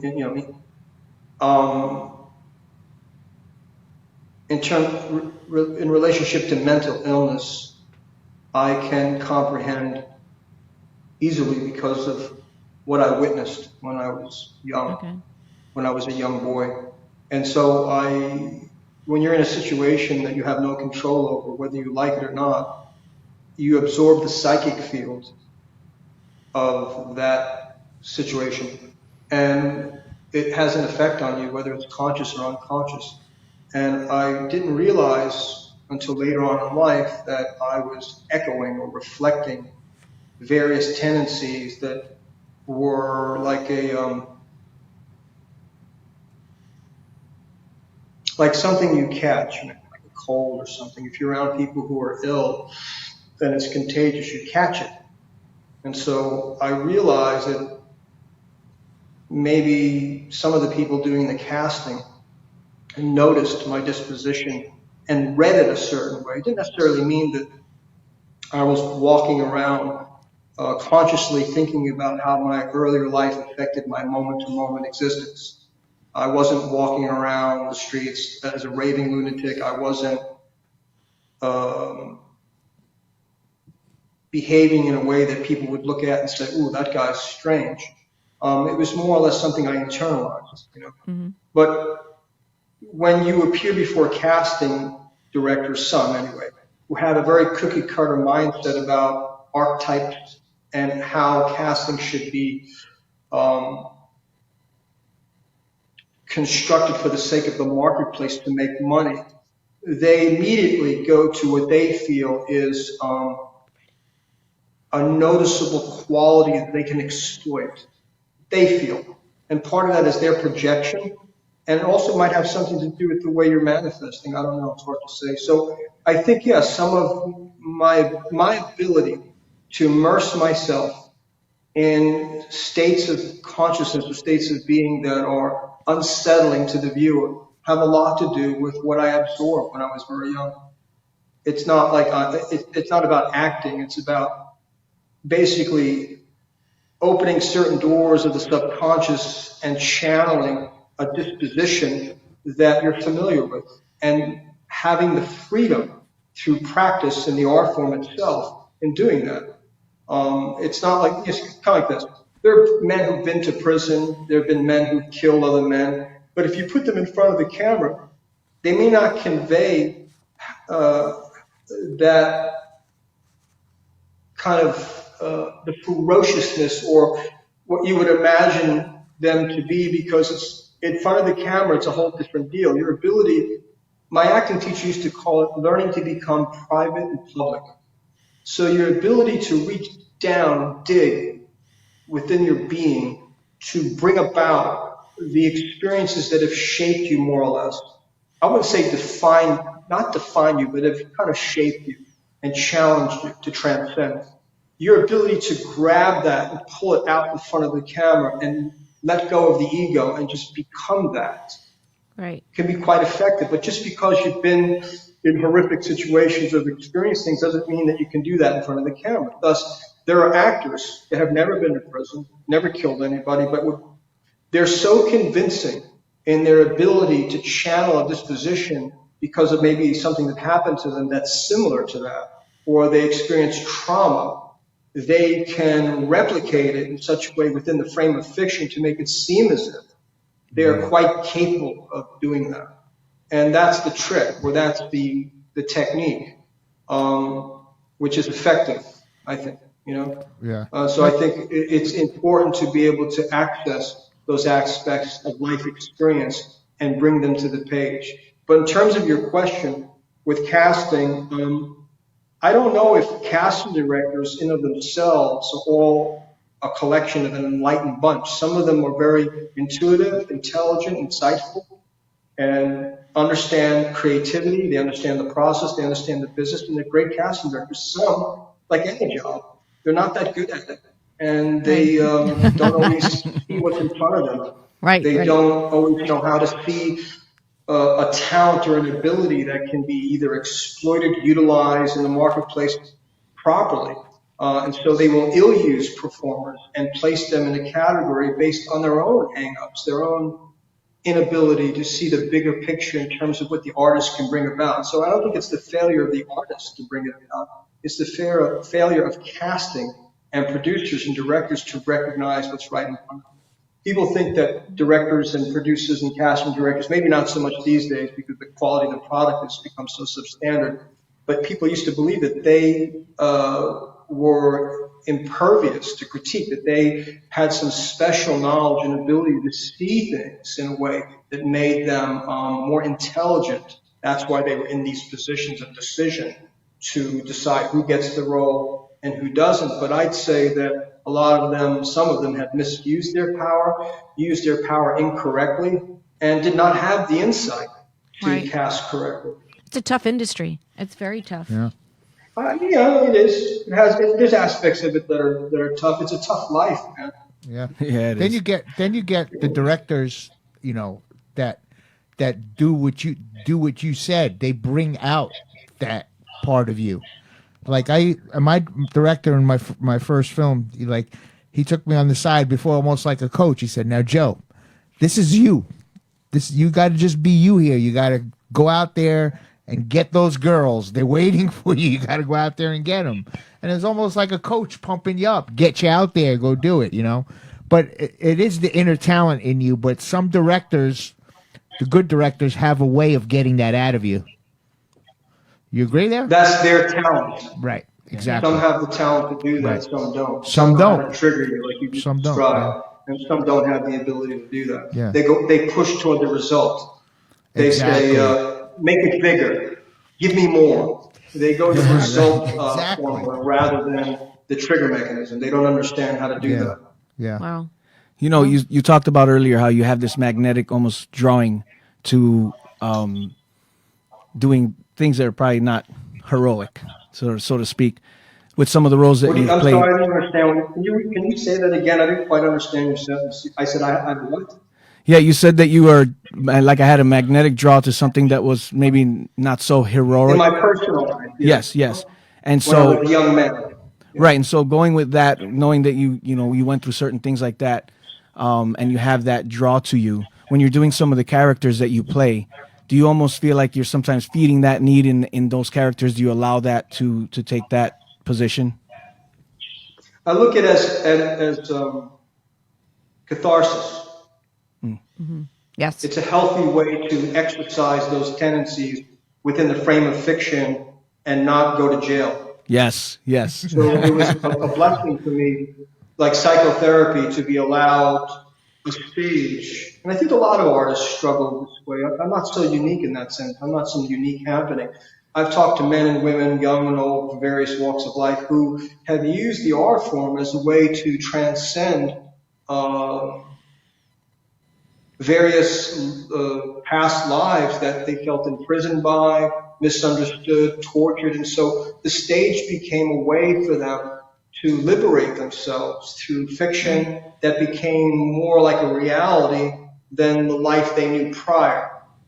Or they could draw from the life they knew prior and combine it with the fiction. And it was something interesting to watch. All human beings, I think, struggle with an inner conflict. So this idea of good and bad and villain and hero to me is nonsense. They're all like cartoon descriptions.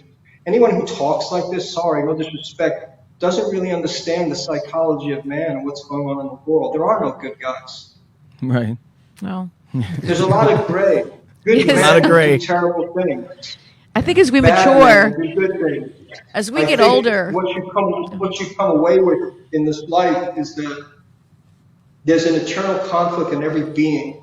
And if you look at the state of the world right now, it's a reflection of humanity as a whole, whether it's someone to blame the leaders that run the world and say, well, it's their fault that mankind is falling into this degradation and self-loathing and pornography and distrust toward one another.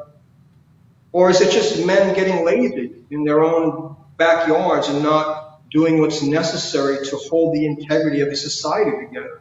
If the common courtesy starts to depreciate, then society collapses. If the common trust depreciates, then civilization collapses. well, hence I have to say, this is So someone. who's responsible for this? Oh. Like, I have a question for you. Who do you Okay. think's responsible for this? Oh, for all the acts of what our communities and world is, we all are. We're all responsible. Exactly. We all are responsible. We all are have, responsible. Exactly. We all are responsible. We all have There an it is. obligation to be. Yes. Yeah. So I have Robert. I want to say really quickly. When I've shared this before, I've had so many share with me. Oh my God, that's such an intense actor, and just like they thought that you were this. They see in the movies, and I said, no, this is a very enlightened person, and I actually want to share that you write, you're an author and a poet, and I know that Joe has a couple of questions. I'm going to let him run with this. I want to know about the tattoo poetry books. I was looking at that. I mean, I love my ink. You love your ink. Is that what inspired you to make these poetry books? You know, Joe, two things. I'm just grateful. I'll answer the question, but I just want to, before I forget this, I'm grateful that now in the 2022, I'm looking around me and seeing a lot of young people, men and women from all walks of life, tattooing themselves extensively. I never thought it's crazy. I'd ever see that happen. It was so this social phenomenon. It was taboo back in the day. It was taboo back in the day. Yeah, It had a stigma. Mm-hmm. Right. So I'm grateful that things have changed quite a bit. Right. It's made my life easier socially. When I walk around and stuff. Yeah. Okay. It's not a big deal anymore when I walk into a place. People don't freak out as much. Yeah. And so to answer your question, though, the genesis of the writing, I think people over the years who would meet me when there was still the stigma and the curiosity where they thought, well, your tattoos don't do you justice because you're this really smart guy. And so there was still the thinking that tattoo itself was an anathema, a curse, or indicative of a mindset that was not very evolved, criminal mentality. Although I know some criminals that are really smart, so I don't know about that. But the point is that the book was basically the books about the ink, and was a confession and answering the questions that many people asked me over the years, which was why. Casting directors, why did you do this to yourself? Or people that knew me in my social life, why? Or what does this mean? I'm trying to understand you. I'm trying to understand what the ink reflects in terms of the interior aspect, the ethereal self, who you are in your mind, or who you are as a being. So it was a way for me to kind of like, through poetry, just answer those questions. I felt like I realized the universe was sending people to me, and I had this responsibility, I guess, to explain what it was for me. I can't speak on everybody else's behalf. Everyone has their own reasons for doing this, for ornamenting the body and self-expression. So that's why I wrote that material, so people would have a better understanding. Each tattoo. Each tattoo what the significance of it is. Right. But each tattoo It seems generally to have has a less story. significance. Excuse me? Each tattoo, I know with me, I don't know about you, has a story. So is that like you were expressing in the poetry? Yeah. Right. Okay. Yeah. Nice. Well, we have a Long caller. is the way and hard that out of hell leads up to light. Right. Like Dante in the Inferno, he's going through various levels. Dante in hell, Dante in purgatory, and then Dante in the Paradiso. So I felt like the way I perceived life at that time was this battle to overcome not just the world, not overcome other people's ignorance, but my own and my own arrogance. And as I moved through various labyrinths of experience, it seemed hellish. A lot of the time I felt disconnected. I did not feel like I could, the thinking, the process of thought, the way I perceived the world, I felt was not the common belief. I felt like in this dissociative state, people would talk and I'd understand what they were saying, but I couldn't relate. So I felt like I was on the planet, but living in a different world.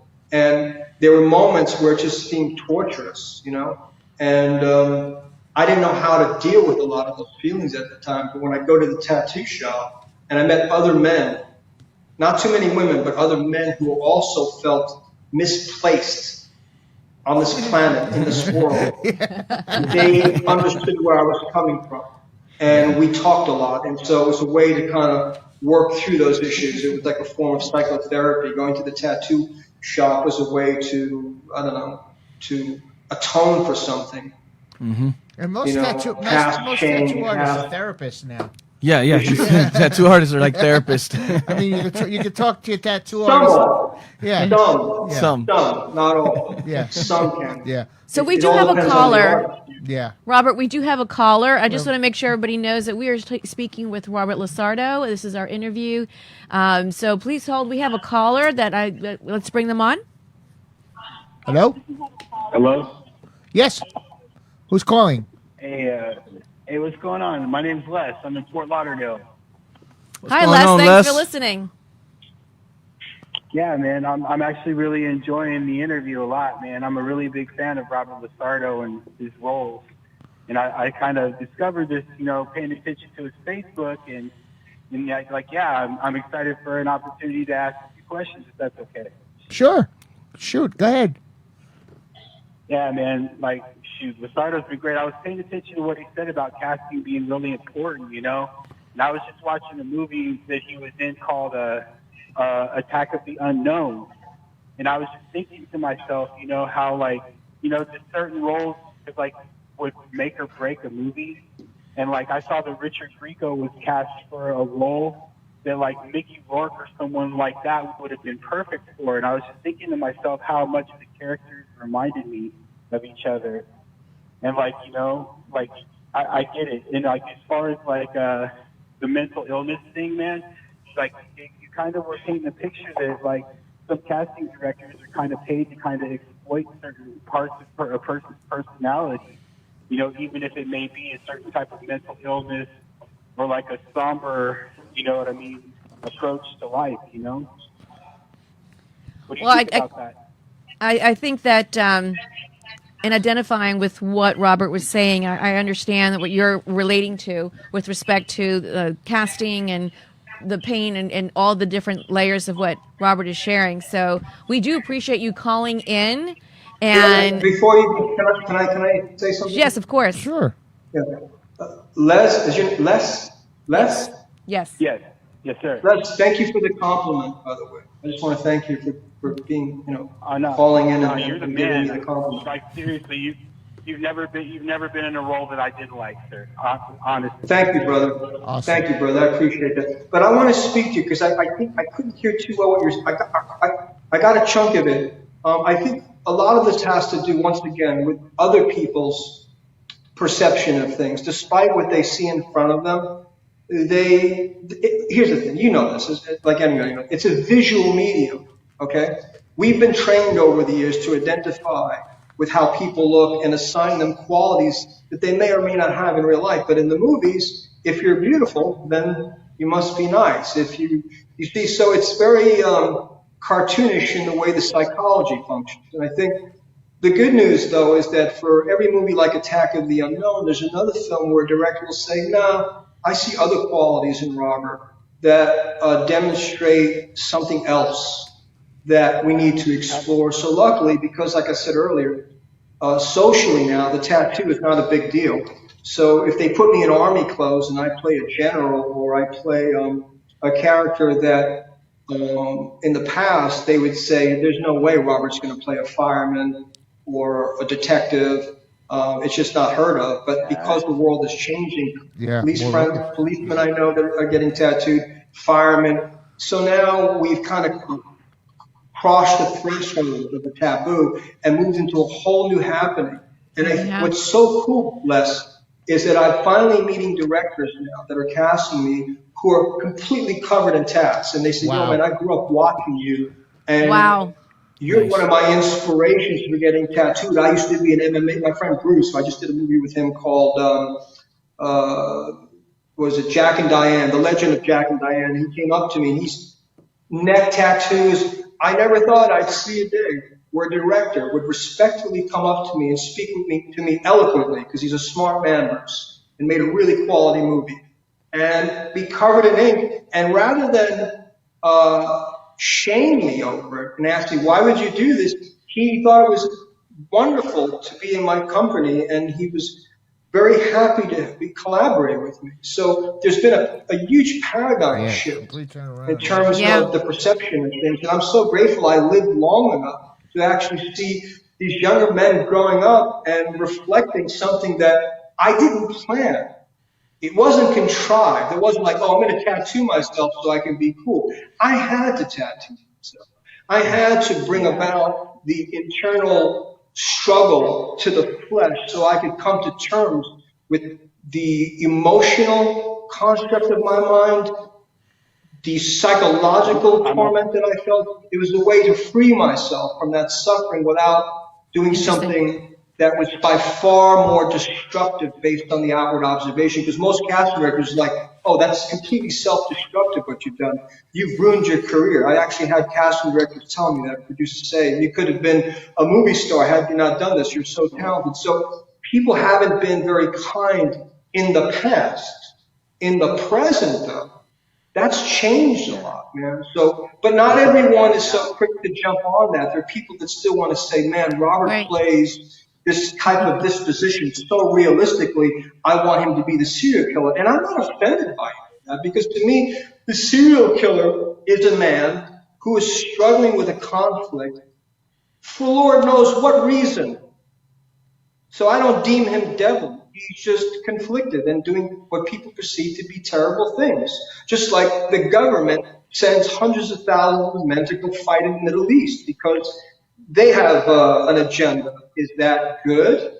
Is that right? I got a lot of combat vet friends of mine coming back from the war that are not too happy about what the good guys are preaching on the news and how they're having to witness the atrocities of war, the brutality of war, and go, wait a minute, man, what's really going on with all this? So that's why I say the gray is bigger than this idea of black and white. Black and white to me are the the negative, positive poles of duality that live in a fiction, man. Maybe on some other planet, not this one. There's too much, there's a lot of aspects of the way things function in our world that is so convoluted now. Good luck trying to find that needle in the haystack to say, hey, I found, just when you think it's one thing, it changes into something else. We were allies with Russia during World War II to go against the great evil, Hitler, right?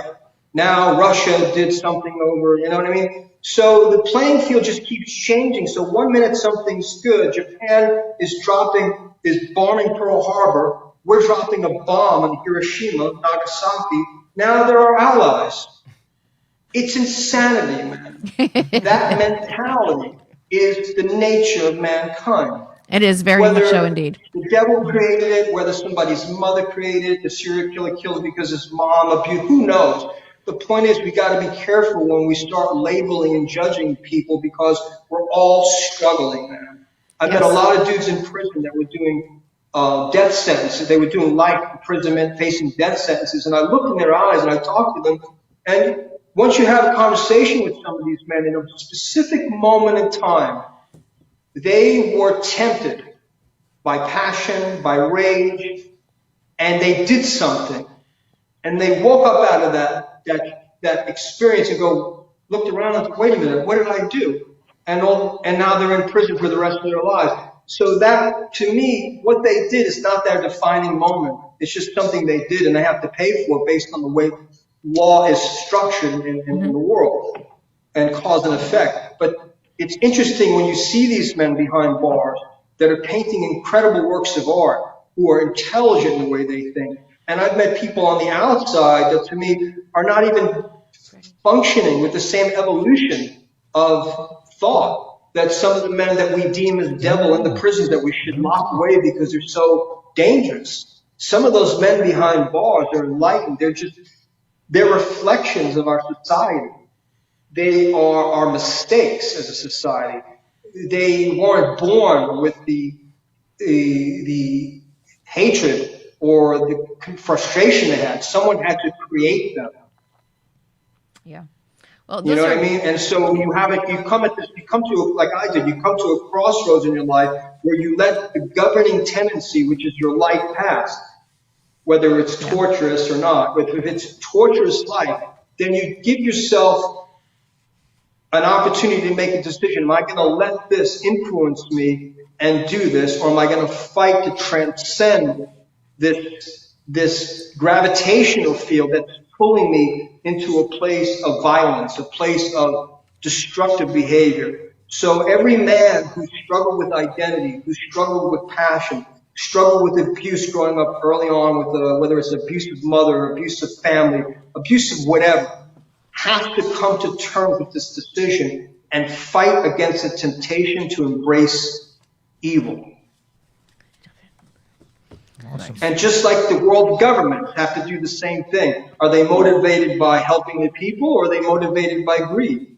Well, Is it just one big monopoly game? I don't know. It's rhetorical. I don't have the answer. But a lot of the stuff that's happening around the world doesn't make sense. It doesn't add up any more than human behavior makes sense. When you watch things on YouTube and you see two people fighting in a parking lot trying to kill each other over a parking space, man. Let me ask you a question. Who's the good guy in that situation and who's the bad guy?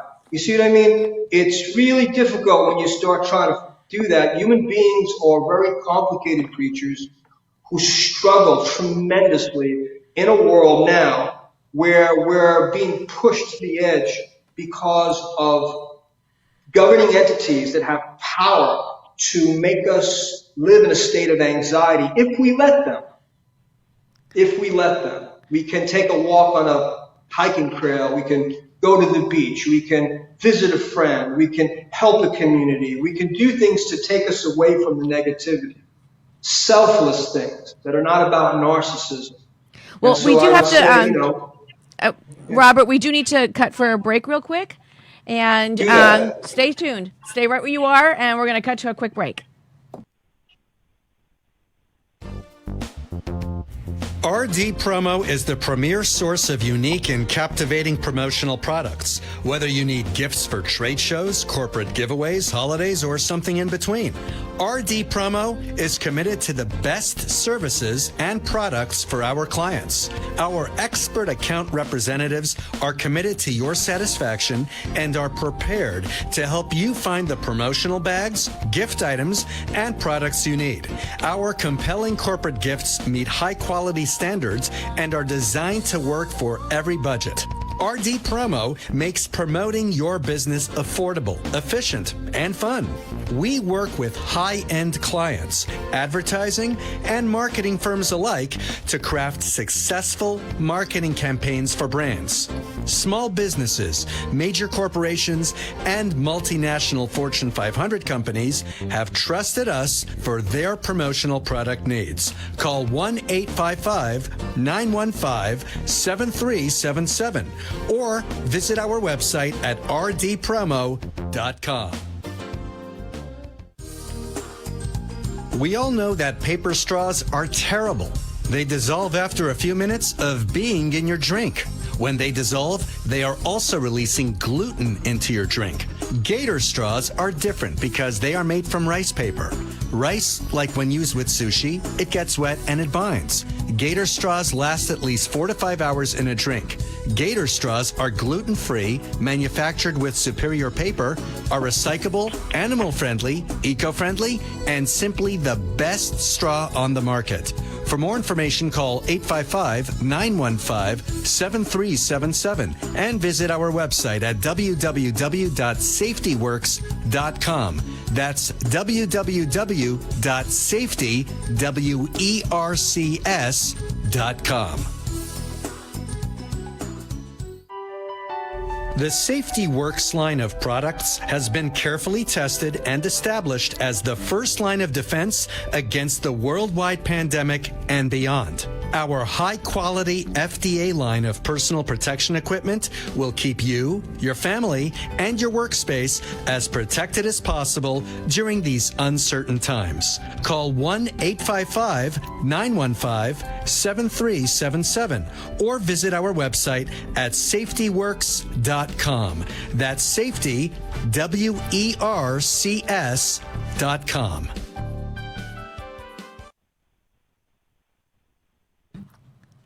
And we are back. Thank you so much for our quick break from our sponsors. We want to thank R&D Promo, Safety Works, and also Gator Straws for, of course, being our sponsor.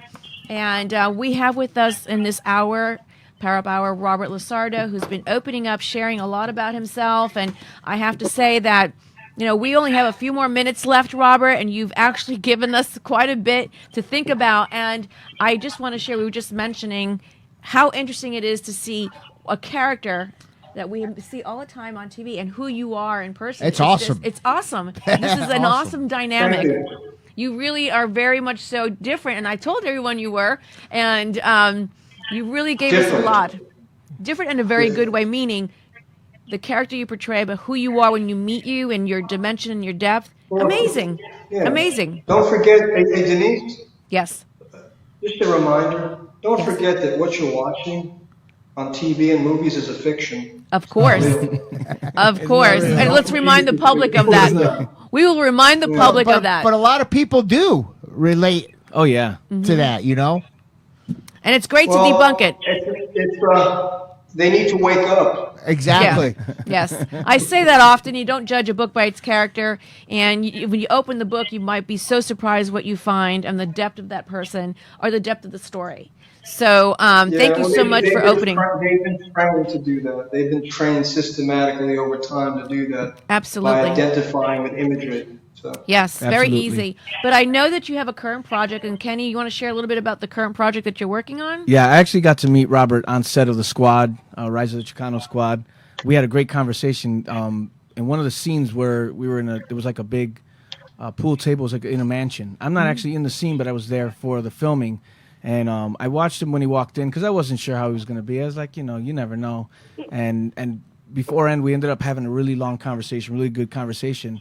And it was refreshing to hear not only his enlightenment and his knowledge, he had really good wisdom. And it was really nice to be able to see that and feel that and get that from him on set. Well, he certainly did it right here live on radio. Oh, that's yeah. for sure. He took it out from set onto here. And I got to see him go from, Robert Lasardo to the Character, scientist in right. the Squad, and it's really an amazing transition. Like he almost metamorphosed into something else. So it was really great to work with you on that project. And I hear now that you're doing some directing, and that's something. Wow, so you're moving into directing now. That's great. Oh gosh, I can't imagine him being a director and trying to pull out the essence of the character. That would be very interesting. That's awesome. So we are coming to the close of our show. Thank you so much for being on with us. Really appreciate it. If we wanted to go ahead.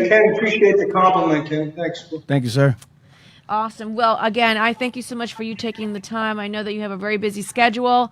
And Godspeed. We wish you, the best in your success of your career. And we're going to stay tuned to see what you do next. Thank you so much for being with us. Thank you, Robert. Thank Good you. to see you again, Take man. care. Thank you so much. Take care, guys. Thanks for having me. Bye-bye. Bye. Bye-bye. Great guy. Great conversation, great nuggets of inspiration and thoughts. And once again, I just want to say what you see on camera by no means is that the person that we know personally, that we just had on the screen. And it is true. Unless it's a home movie. Unless it's a home movie? Oh, it's different. Okay, different. All right, I get it. But be as it may, here we are at the Power Up Hour, and we got some really great feedback from someone. Yes, the knowledge that he brought, breaking barriers for sure. Thank you, Wendy. Thank you so much. For sure. Absolutely. What he said about the tattoos, is so true. If my dad, when he was alive, if I got a tattoo, he would have went berserk. I would have never been able to got it. Now look at me, midlife crisis. I'm practically, my arms are covered, and it's weird now. It's not weird. It's cool. Everybody has tattoos now. Girls, guys, everybody. It's amazing. It's art, and every tattoo tells a story. Tell a story. Yeah, Absolutely. And I can see where he got his poetry from. I don't know if I would write poetry with mine because some of it's kind of dark.